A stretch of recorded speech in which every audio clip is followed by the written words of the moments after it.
ఊరు మార్చిండు, అంచనాలను మార్చిండు.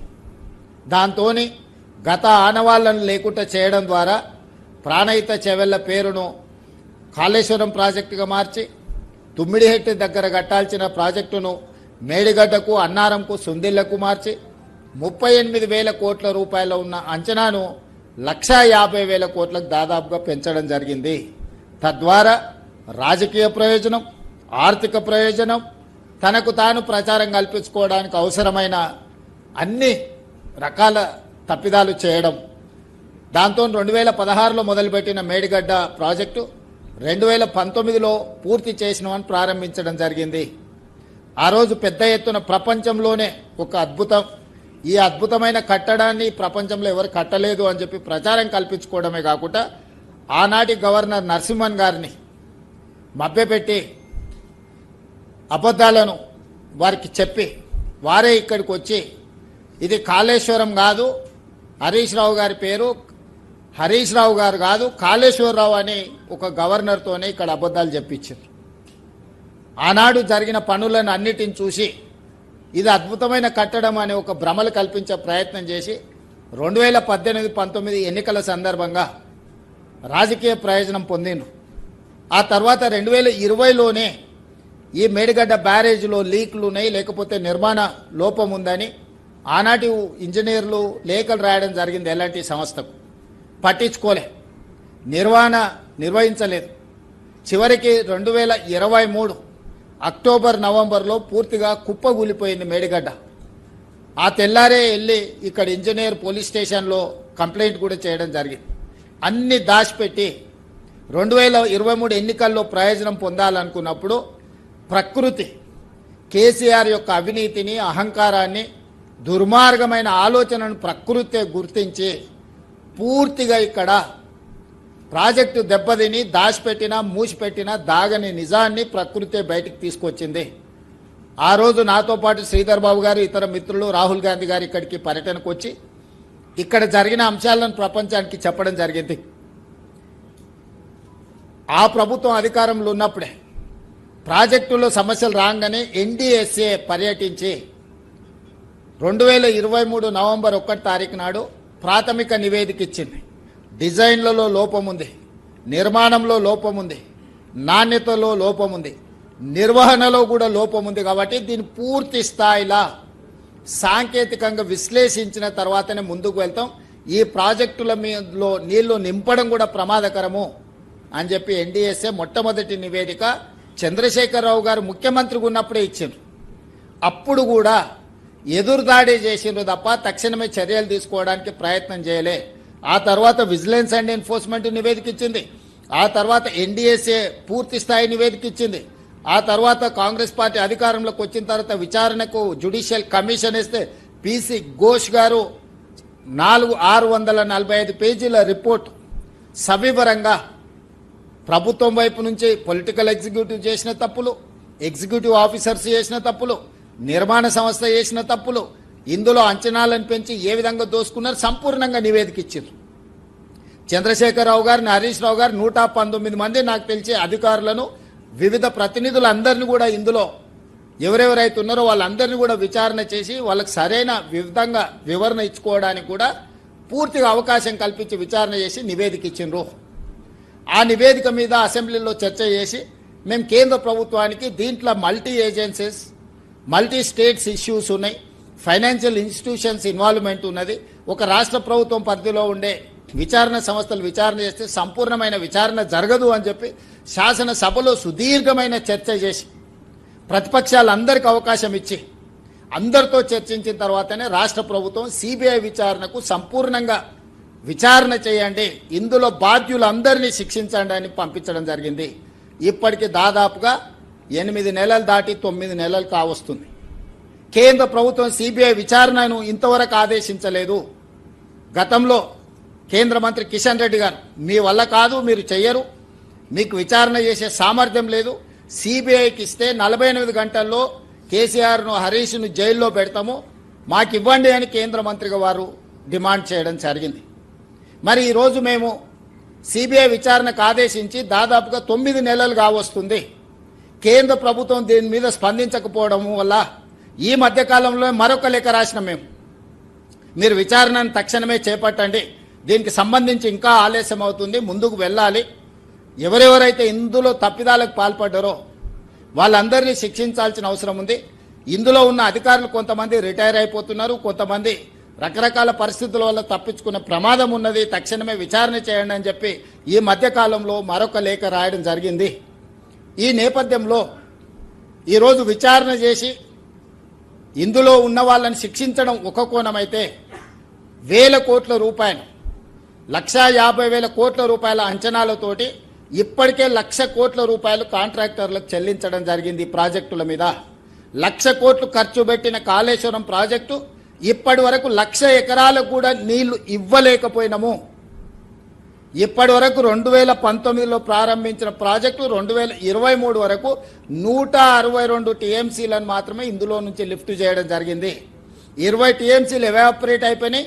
32 టీఎంసీలు శ్రీపాద ఎల్లంపల్లి నుంచి మళ్ళీ కింది సముద్రంలోకి వదలాల్సిన పరిస్థితి.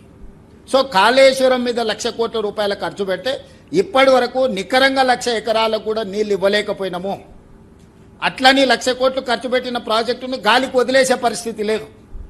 వదిలితే ఒక భారము, పునర్నిర్మిస్తే ఇంకొక భారం. కానీ ఇందులోనే అన్ని చర్చలు చేసి వీటన్నిటిని కూడా రిపేర్ చేసుకొని మళ్ళీ ఈ తెలంగాణ ప్రాంతానికి నీళ్లు అందించడానికి అవసరమైన పనులు చేయాలని చెప్పి ఈరోజు మేము నిర్ణయం తీసుకున్నాం. దాంట్లో భాగంగానే ఈరోజు సాంకేతిక నిపుణులందరూ 20 తారీఖు నాడు రావాలంటే వాళ్ళందరూ ఎవరు స్టేట్ పరిధిలో ఉన్న అధికారులు కాదు, ఈ రాష్ట్రంలో ఉండేవాళ్ళు కాదు. ఒకరు ముంబైలో ఉండొచ్చు, ఒకరు ఢిల్లీలో, ఇతర రకరకాల సంబంధించిన వాళ్ళు ఒక నెల ముందు మేము డేట్ ఫిక్స్ చేసుకొని ఇక్కడికి రావడానికి పెట్టుకుంటే ఇక్కడ వచ్చి వీటన్నిటిని చర్చిస్తే బండారం బయటపడుతుంది, దోపిడీ ప్రజలకు అర్థమవుతుంది.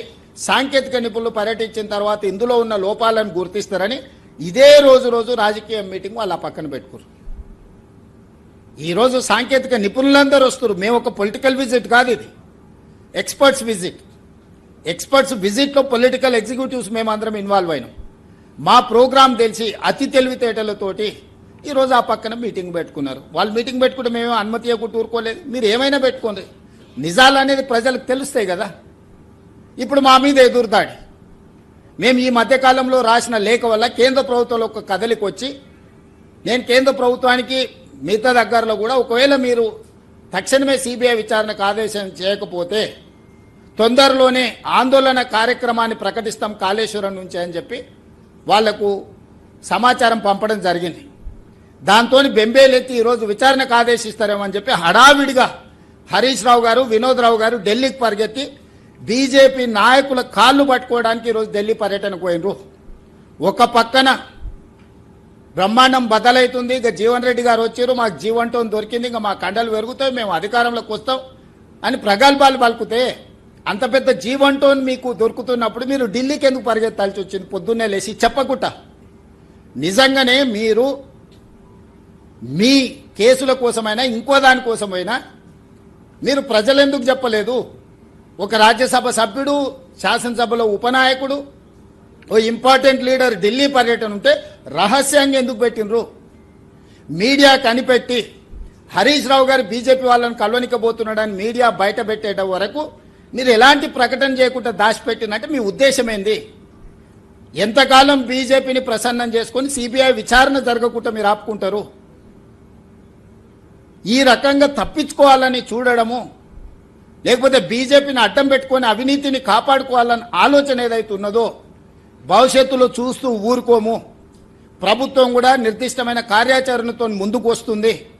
ఒక పక్కన ప్రాజెక్టును రిపేర్స్ చేసుకొని రినోవేట్ చేసుకొని రాష్ట్ర ప్రజలకు ప్రయోజనకరంగా ఏ విధంగా ముందుకు వెళ్లాలనో సాంకేతికపరమైన అంశాలన్నిటిని కూడా ప్రభుత్వం పరిగణలోకి తీసుకుంటుంది. ఈ ప్రాజెక్టులను రిపేర్ చేసుకోవడం ద్వారా తిరిగి ప్రజలకు ఉపయోగపడే విధంగా, అదేవిధంగా తుమ్మిడియేటి దగ్గర మీరు ఆపేసిన ప్రాజెక్టును మళ్ళీ ప్రారంభించి తుమ్మిడియేటి నుంచి సరాసరి శ్రీపాద ఎల్లంపల్లికి నీళ్లు తీసుకొచ్చి చేవెళ్ల వరకు నీళ్లు తీసుకురావడానికి అవసరమైన ప్రణాళికలను కూడా అన్నిటిని సిద్ధం చేసుకుంటాం. అప్పుడప్పుడు హరీష్ రావు గారు మాట్లాడుతుంటారు, ప్రాణహిత చెవెళ్ళ లేకపోతే మీకు నీళ్ళు ఎక్కడి నుంచి వస్తాయని. ఆయన తెలివి ఉండి మాట్లాడుతుండా, అతి తెలివితోటలతో మాట్లాడుతుండా, మభ్యపెట్టాలని మాట్లాడుతున్నా నాకు తెలియదు. దీంట్లో ప్రాణవాయువు శ్రీపాద ఎల్లంపల్లి శ్రీపాద ఎల్లంపల్లి హరీష్ రావు గారు నిక్కరు తొడగకముందే కాంగ్రెస్ పార్టీ కట్టింది. ఎస్ఆర్ఎస్పి కాంగ్రెస్ పార్టీ కట్టింది.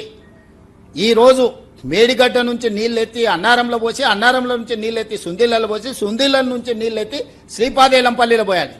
కానీ ఇవి పొయ్యకపోయినా శ్రీపాద ఎల్లంపల్లి ఏదైతే కెపాసిటీ ఉందో, హైదరాబాద్కి తాగునీరు అందిస్తుందో, ఈరోజు కరీంనగర్ లేకపోతే మిగతా జిల్లాలకు శ్రీపాద ఎల్లంపల్లి నుంచి ఎస్ఆర్ఎస్పి నుంచి నీళ్ళు ఏవైతే ఉన్నాయో, ఈరోజు ఆ ప్రాజెక్టుల ద్వారానే తెలంగాణలో అత్యధికంగా వరి ఉత్పత్తి చేసి ఈరోజు పంటలు పండిస్తుంటే మేం కట్టిన ప్రాజెక్ట్ అని అబద్ధాలు చెప్తాడు, చర్చిస్తే రాడు. కాబట్టి ఈరోజు మిత్రులారా, జరుగుతున్న పరిణామాలను మీరు అంచనా వేసుకోండి. ఈరోజు ఎందుకు 48 గంటల సిబిఐ విచారణకు ఆదేశం ఇస్తామన్న కేంద్ర ప్రభుత్వం ఎందుకు మౌనంగా ఉండిపోయింది? ఇప్పటి వరకు కేంద్ర ప్రభుత్వం ఎందుకు చర్యలు తీసుకుంటలేదు?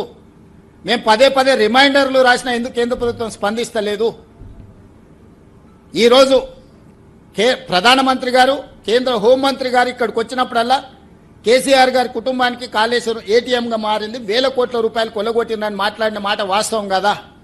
మీరే స్వయంగా విచారణ సంస్థల అధిపతులుగా, ప్రధానమంత్రిగా, హోంమంత్రిగా మీరే ప్రకటనలు చేసి ఈరోజు చర్యలు తీసుకుంటలేరు అని అంటే, హరీష్ రావు గారి ఢిల్లీ పర్యటనకు సంబంధించి వివరాలన్నిటిని ఎవరెవరు కలిసిండో హరీష్ రావు గారు బయట పెట్టాలి. ఈ రహస్య పర్యటనల వెనకాలన్న ఉద్దేశం ఏందో తెలంగాణ ప్రజలకు తెలవాలి. లేకపోతే హరీష్ రావు గారు ఎక్కడెక్కడికి వెళ్ళిండో హరీష్ రావు గారు ఒప్పుకుంటే టోటల్గా విచారణకు ఆదేశిస్తే హరీష్ రావు గారు ఎవరెవరిని కలిసి వచ్చిండు, రహస్యంగా ఢిల్లీ పర్యటనది, రహస్య పర్యటనలో ఎవరెవరిని కలిసిండు, ఏ ఆర్ఎస్ఎస్కు సంబంధించిన ప్రముఖులను పట్టుకొని ప్రభుత్వంలో ఒత్తిడి తీసుకొచ్చి అవినీతిని కాపాడుకోవడానికి ప్రయత్నం చేసిండు. ఈరోజు కాళేశ్వరం సంబంధించిన పీసీ ఘోష్ కమిషన్ కేసు అంటుండు, ఆర్గ్యుమెంట్స్ అయిపోయినాయి, రిజర్వ్ ఫర్ జడ్జిమెంట్ అని జడ్జిమెంట్ రావాలి. జడ్జిమెంట్ ఉన్నాక న్యాయ నిపుణుల దగ్గరకు వచ్చి చర్చించేది ఏముంది మిత్రులారు, మీరు చెప్పండి. ఇప్పుడు ఆర్గ్యుమెంట్స్ అయిపోయినాయి, రిజర్వ్ ఫర్ జడ్జిమెంట్ అయింది.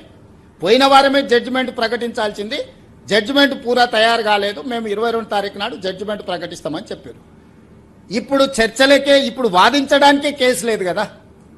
ఏ రకంగా ఢిల్లీలో పోయి న్యాయవాదులను కలిసి ఎవరి ముందల వాదిస్తారు? కోర్టుల కేసు రిజర్వ్ ఫర్ జడ్జిమెంట్ అయినాక వాదించడానికే లేదు కదా. ఎవరి ముందల వాదిస్తున్నారు, ఎవరిని మభ్య పెడుతున్నారు, ఎవరిని మేనేజ్ చేస్తున్నారు, ఎవరి కాళ్ళు పట్టుకుంటున్నారు? ఏం జరుగుతుంది? ప్రజలు అంత అమాయకులు అనుకుంటున్నారా మీరు? కాబట్టి ఇందులో దోషులను వదిలేది లేదు, ప్రాజెక్టును కూడా గాలికి వదిలేసి ఊరుకుండేది లేదు. ప్రాజెక్టును అన్ని రకాలుగా రిపేర్స్ చేసుకొని రాష్ట్ర ప్రయోజనాలకు ఉపయోగించుకుంటాం. ఇందులో దోషులందరినీ కూడా శిక్షించడానికి అవసరమైన కార్యాచరణతో ముందుకు వెళ్తాము.